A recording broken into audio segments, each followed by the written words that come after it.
Hey guys, welcome to Podiatry Practice Mastery. Don here. I'm going to talk a little bit about some takeaways from this recent book that I'm reading called The Gap and the Gain. If you haven't had a chance, it's a really good book. I'd like to know your thoughts on it. This is by Dan Sullivan and Benjamin Hardy, and I've talked about it a few things, but I always kind of get impressed. So when I tend to have a reading time, I read about 10 pages every morning. It's part of this whole called the Miracle Morning. It's these morning habits that I have. Usually involves like a cold shower, a few minutes of Wim Hof breathing. I read my Bible, then I read a good book, and then I kind of prep for the day. That's what it looks like. But in the reading this morning, there's a couple of concepts. One's called mental subtraction. And I like this idea because I kind of know about the idea of the gap and the gain, and basically try to focus on the gain of what's going well in your life. And this is something that I think we inherently use with our kids. So, for example, if we take a cookie and we break the cookie in half, and it inherently one always complains that one cookie is bigger. Usually in my household, it's Daniel, my son, who's 5. He says, hey, I should have had the bigger piece of the cookie. But the whole thought of this mental subtraction thing is thinking if that you never even got the cookie. So if you say, well, whatever you complain about or whatever you're in the gap about, imagine that was just taken away. So if you complain about your kids, imagine if your kids get taken away. You don't have kids. Or imagine if you complain about your job, you don't have a job anymore. You don't have your profession anymore. Or whatever you're kind of complaining, if you take it away, if you complain about your car, imagine if you didn't have a car. So subtracting that out, it actually increases value. So when you want to measure or you want to help your perspective, you actually think of, well, what happens if you never had that to begin with? So that's kind of a neat concept called mental subtraction, which he talks about in the book.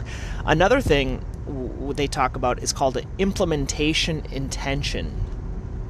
And this is basically, Dan Sullivan, he does this thing called the impact filter, which is very similar to this. Basically, you think about what you want to do, why it's important, what's the best thing that can happen, and what's the worst thing that can happen, and what is your success criteria. But specifically with this implementation intention, what it is, it's kind of preparing for the worst. So when you prepare for the worst, it's always a lot easier to handle. They give a lot of examples for weight loss and things like that. So, for example, Thanksgiving is coming up. So the thought is, well, you're going to overeat, so what's your plan? Well, usually my plan is I just don't eat anything prior, and I just eat a whole bunch when I'm there. But if you have a really kind of a hard time with food, a couple of things can be, well, for example, I go to the gym, and when I go to the gym, I sign up for the classes, and if I don't show up, I have to pay them like $50. So that my intention is really I have to fulfill it, because if I don't show up, it actually costs me more than if I do go to the class. So that's one idea. Another idea for me, in terms of finances, I've had a lot more peace of mind now that I have this, I call it, I don't know, like my rainy day fund. So basically, I always keep about $20,000 in my savings, just in case. Because it just helps me to sleep better at night. I know it'd probably be better off for me to have this saved somewhere, but all I know is that I sleep a lot better when my savings account is around 20 or 30,000, and then I have my regular checking that I just pay things out of. So it just helps me to sleep at night better in case something happens. It's just a lot easier that way. And another thing would be within surgery. When we're doing surgery, we always you have your plan, what you're going to do, and then you always have like a plan B or a plan C. So if that doesn't work, what would you do next, or what would you do next? Specifically, what I found with using these patient presentations, which you guys can get within this Podiatry Practice Mastery, it's my pre-surgical discussion, and with that, I talk to my patients about all the possible complications and what are the treatment options for those complications. So I'm kind of preparing for what could go bad, like an infection or DVT or things like that, and I kind of walk through the patient of what we would do if that happens. So when you have implementation planning, it makes it a lot easier. So, what are the areas in your practice or in your life that, as you're planning to do something, you can prepare for the worst, so then it probably won't happen, but that kind of mental exercise is going to help you out. So for example, if you're trying to open your own business or your own practice, you kind of prepare for the worst, and then what you could do to remedy that in your life. Then the last thing is this whole concept of decision fatigue. This is one of my favorites.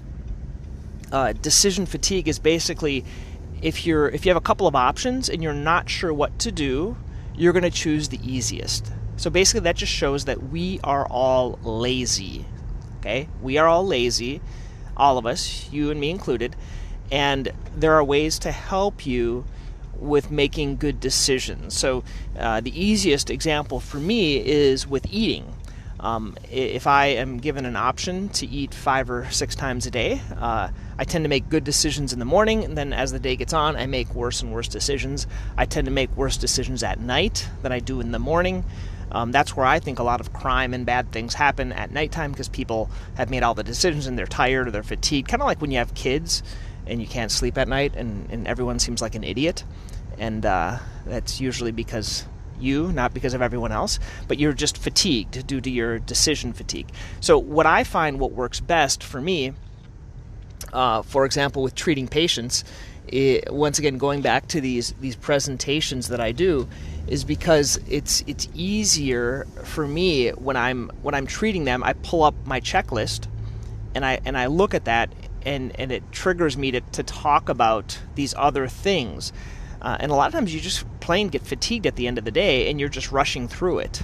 And if you have a presentation, either the slides or the checklist, or what I find even works for me now more is, like, for example, yesterday I was running a little bit behind, and I was like, gosh, I don't want to go through all this stuff of plantar fasciitis, but I needed to go through it. So what I did is I pulled up the iPad, I pulled up the plantar fasciitis presentation, and I started talking to the patient, and I said, hey, I'm going to have you watch this. And they watched the whole presentation, and I went and saw another patient. And then when I came back, I just pulled up the checklist, and I said, okay, let's start out with this and this and this with you. Okay, so that's the benefit of the videos, is that it tires you out less. So a lot of times what I do is, while he's watching the video, I'm going to document his x-ray findings, I'm going to document other types of things, and then when it's done, I'll go in and just kind of see if there's any questions, and I'll send him a copy of it afterwards.